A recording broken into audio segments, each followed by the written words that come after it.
ప్రపంచవ్యాప్తంగా రాగి దిగుమతులపై 50%, ఔషధాలపై 200% వరకు సుంకాలు విధిస్తామన్న అమెరికా అధ్యక్షుడు ట్రంప్ హెచ్చరిక ఎగుమతిదారులను తీవ్ర ఆందోళనకు గురిచేస్తోంది. ఔషధాలతో పాటు రాగిని అమెరికాకు భారత్ పెద్ద ఎత్తున ఎగుమతి చేస్తోంది. అమెరికా నిర్ణయం అమల్లోకి వస్తే రాగి లోహంపై 50% టారిఫ్తో భారత్పై పెద్దగా ప్రభావం ఉండదని, అదే ఫార్మా రంగంపై విధిస్తే మాత్రం తీవ్ర ప్రభావం పడుతుందని నిపుణులు విశ్లేషిస్తున్నారు. భారత్ నుంచి దిగుమతి చేసుకునే రాగి ఉత్పత్తులపై అమెరికా అధ్యక్షుడు ట్రంప్ 50% సుంకాలు విధించినప్పటికీ మనపై పెద్దగా ప్రభావం చూపదని మార్కెట్ విశ్లేషకులు చెబుతున్నారు. 2024-25 ఆర్థిక సంవత్సరంలో భారత్ రాగి ఎగుమతులు $2 బిలియన్ కాగా అందులో అమెరికా వాటా 17%, అంటే $360 మిలియన్ ఉంది. భారత్కు మూడవ అతిపెద్ద రాగి ఉత్పత్తుల దిగుమతిదారిగా అమెరికా ఉంది. వాణిజ్య లెక్కల ప్రకారం సౌదీ అరేబియా నుంచి 26%, చైనా నుంచి 18% రాగి ఉత్పత్తులు అమెరికాకు ఎగుమతవుతున్నాయి.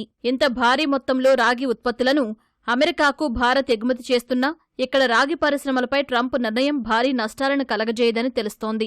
క్రిటికల్ మినరల్ అయిన రాగిని ఎనర్జీ, మ్యానుఫ్యాక్చరింగ్, ఇన్ఫ్రాస్ట్రక్చర్ వంటి ఎన్నో రంగాల్లో విరివిగా ఉపయోగిస్తారు. ఆయా పరిశ్రమలు ఇక్కడ భారీగా ఉన్నాయి. కాబట్టి అమెరికా నుంచి డిమాండ్ తగ్గినప్పటికీ ఆ రాగిని ఇక్కడి దేశీయ పరిశ్రమలు సమర్థంగా వినియోగించుకోగలవని విశ్లేషకులు తెలిపారు.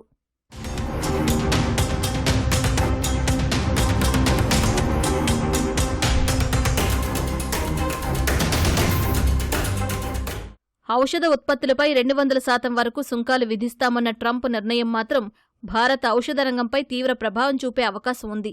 ఈ రంగంలో 2024-25 ఆర్థిక సంవత్సరంలో భారత్కు అమెరికా అతిపెద్ద వ్యాపార భాగస్వామి. ఏకంగా $9.8 బిలియన్ ఔషధాలు అమెరికాకు ఎగుమతవ్వగా అంతకుముందు ఏడాది $8.7 బిలియన్ ఔషధాలు ఎగుమతయ్యాయి. ప్రపంచానికి భారత్ ఎగుమతి చేసే ఔషధాల్లో 40% అమెరికాకే వెళుతున్నాయి. ముఖ్యంగా అమెరికాలో చౌక ధరకు లభించే భారతీయ జనరిక్ ఔషధాల ఉత్పత్తి రంగంపై టారిఫ్లు పెను ప్రభావం చూపనున్నాయి.